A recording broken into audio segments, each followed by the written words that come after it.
Give the gift of financial independence to someone who is blind. Penny Forward, a nonprofit organization founded and led by blind people, needs your donation to provide accessible financial education programs to strengthen our community. Our podcast, online courses, group workshops, and one-to-one financial counseling are helping people like Desiree Christian succeed in their personal, professional, and financial lives. Chris at Penny Forward really helped me take my own self-imposed roadblocks out from under me, away from me, and went, oh, gee, I can do a thing even if life is hard. So I did a thing, and Flaunt Your Ability now exists. FlauntYourAbility.com. Visit pennyforward.com to empower blind people as we build bright futures one penny at a time.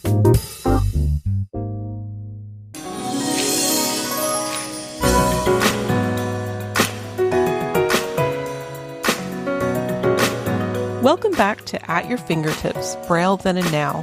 So happy to have you along with me today. I have some really fun topics to bring to you. Namely, I'd like to be sharing with you some ways to create Braille that are unconventional. Some are erasable, some are edible. So there I've piqued your interest for sure, haven't I? And then we'll talk about some slate and styli. Is that the plural of stylus? Anyway, many styluses.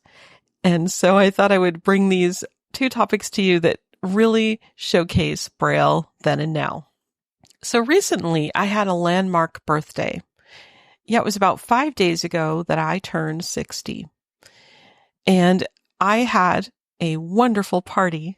I invited about 40 people, and 32 of them came, and we had awesome food and visit, and it was just really great. And people were so excited to help me celebrate. And one of the things that someone did was they created a Braille card for me. I know I'm always excited when I can speak someone else's language, just a few words, or I understand what they said, or maybe I know finger spelling and I spell something to a person who is deaf or deafblind. So when someone creates a Braille card for me, they're really super excited and they really hope I can read it. And so my friend and coworker created this wonderful Braille card, and she used puff paint. And she made little tiny Braille dots with the puff paint. And then she actually drew or created large print letters that also said what the Braille said. And it did, of course, say, "Happy Birthday, Chris." And that was really awesome. I could read it just fine, and she was so excited. That reminded me of a birthday 40 years ago when I turned 20. I was in college, and the students thought they would do something fun for me. And so they had a surprise birthday party for me in the student commons area. And when they wanted to have this surprise party, the way they made it a surprise was surprising to many people, because they put up signs all over campus saying, "Hey, surprise birthday party for Chris Cook in the student commons at 10 p.m. or whatever." And some people said, like, "Why have you got all those signs up there?" And then they were reminded, oh yeah, she can't see them. So that was super fun. I had no idea. So my roommate summoned me to the student union building, and I thought, okay, whatever. And I'm usually not a night person, but, I was up excited for my 20th birthday. So I went over to the student union building, and there was a lot of people there, and it was really, really fun. And they decided to give me a cake. And so they put M&Ms on top of the cake, and it spelled out a little message to me. And they were very excited. They really hoped that I could read it. So they had gotten a hold of an alphabet card that was made for the slate and stylus. And unfortunately, they didn't know that. So every letter they wrote was backwards, of course. But I didn't have the heart to tell them. And so I said, oh, yeah, it says happy birthday. And they said, oh, did we do good? Can you read it okay? And I said, well, actually what happened is that all the letters are backwards. And they had a good chuckle, and someone quipped, well, that just means you can't have your cake and read it too. Very fun.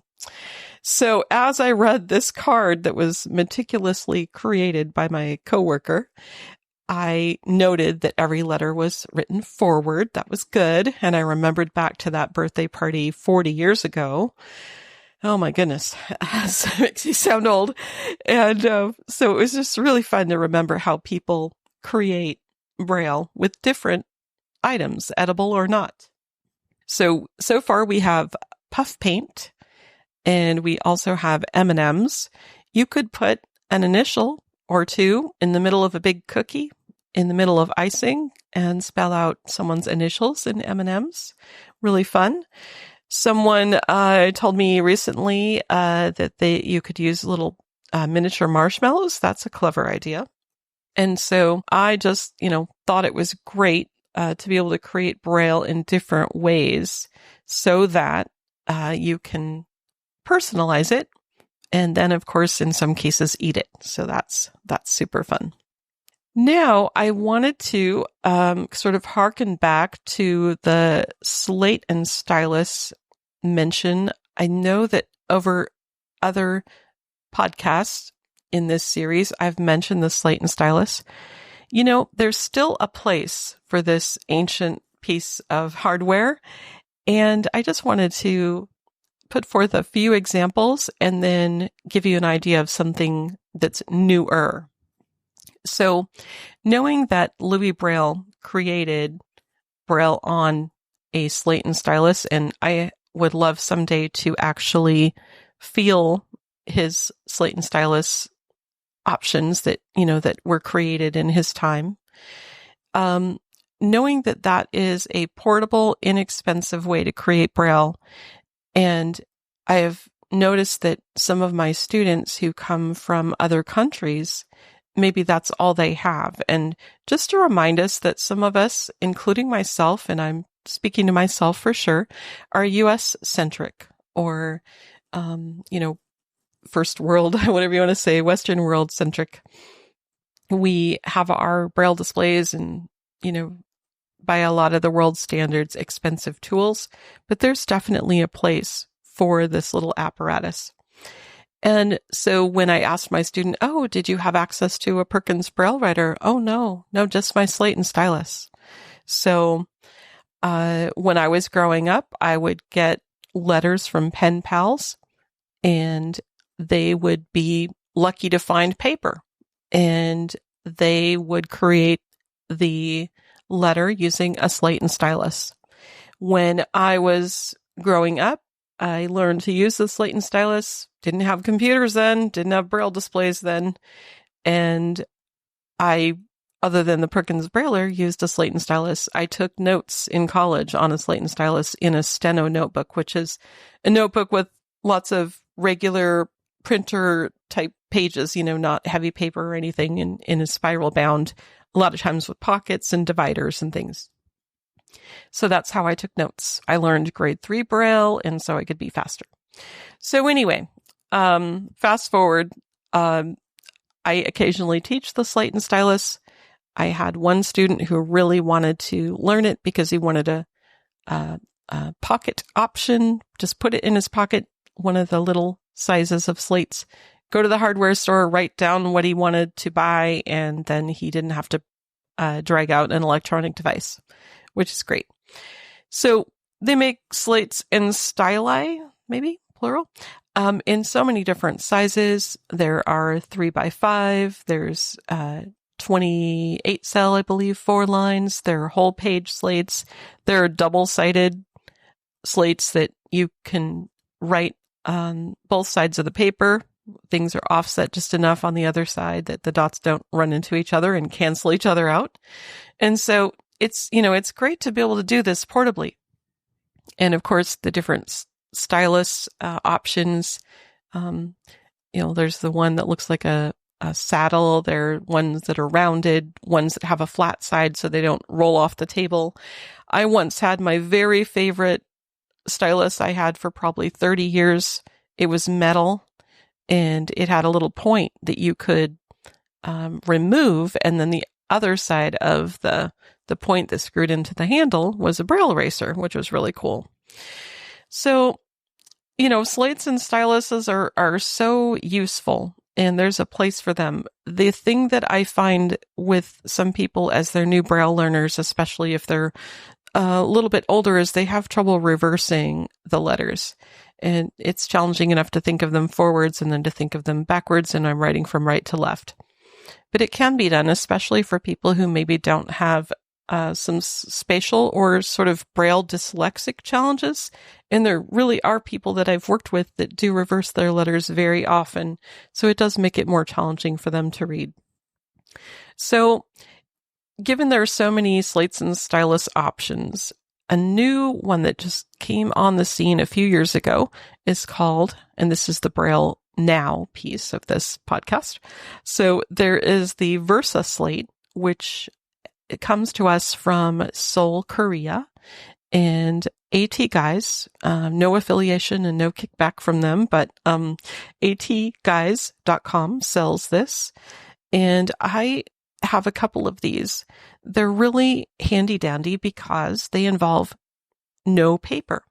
So what you have is a double-sided little apparatus that the larger one has 4 lines of 20 cells, and there is a writing side where you use a little stylus to punch the metal dots. And then when you turn it over, you can read what you wrote. And so there's no paper involved. The little metal dots come up. When you're reading them, they stay up nicely. They're nice and crisp. You can take a fingernail and you can eliminate a dot or two, or you can eliminate a whole letter, as I just did. And I have this in my lap reading a few notes that I've written to keep myself on track. So what's really kind of special about it is that it has a stylus that fits into a little hole and magnetically attaches so that you don't lose it, which is great. And there is the ability to erase in one fell swoop portions of the material that you've written. So since there are 4 lines of 20 cells, there are 4 buttons on the top and 4 buttons on the bottom. And when you press each one of these buttons, it erases 5 cells at a time for 2 lines. And then the next button erases the next 5 cells, 2 lines, and so forth. And so you can erase the whole thing by pressing down all 8 buttons, and it makes this little click noise as it erases the dots just disappear. It also comes with a little magnetic case that you can purchase a magnetic case to go with it. But it's really handy, and the reason I think it's handy is because if you want to jot down a phone number and you don't want to bring out an additional electronic device, because it's super difficult to write down a phone number while you're on, say, your iPhone or your Android, because you're listening to the caller and you're having to get into a different app, and it's just pretty unwieldy. And so you can write something down. It's just slightly, you hear the little clicking of the stylus going into the hole, bringing up the little metal pin, but it's not super noisy. You can also get one of these in a smaller version. There is a smaller version that is 2 lines of 12 cells, and it has the same ability to erase the dots. Now, interestingly enough, the one that has 12 cells, and that's a little bit small for me, you can write down a phone number.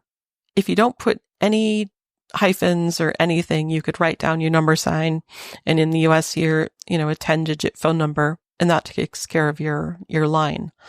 But it's 12 cells is just a little bit small, but it's really tiny, very cute, and very portable.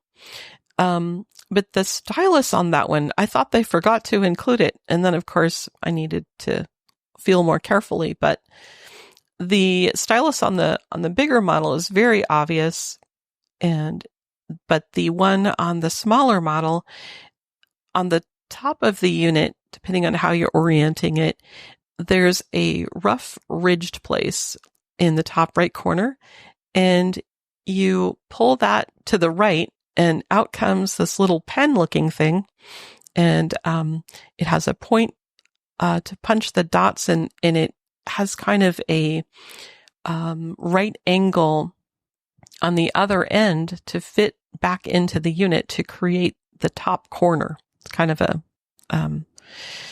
hard thing to explain, but it's pretty neat. It's very small, but I would recommend people consider the 20 cell 4-row model. The magnetic case is separate, and you just magnetically attach, and it protects the unit. So while these aren't cheap, they're definitely an option. The larger model is $120 US, and the smaller model, given its half pint size, is $60. And then the case, I believe, is $28. Now, this is from AT Guys, and then also, if you really want to go all out on this thing, they are selling, there's just a few left, a 3-compartment case, basically, that allows you to have 3 of these units.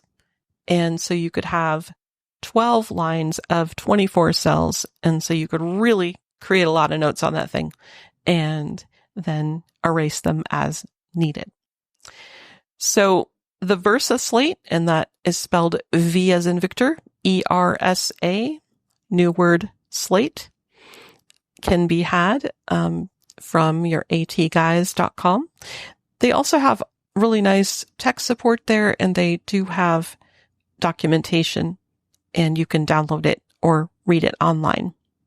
So that is a portable, erasable way to create and read your Braille. So thank you so much for joining me today. I really appreciate you listening, and I'm always welcoming feedback. So if you want to write us, give me suggestions, tell me how you use the Slate and Stylus, anything you'd like to share, that would be great.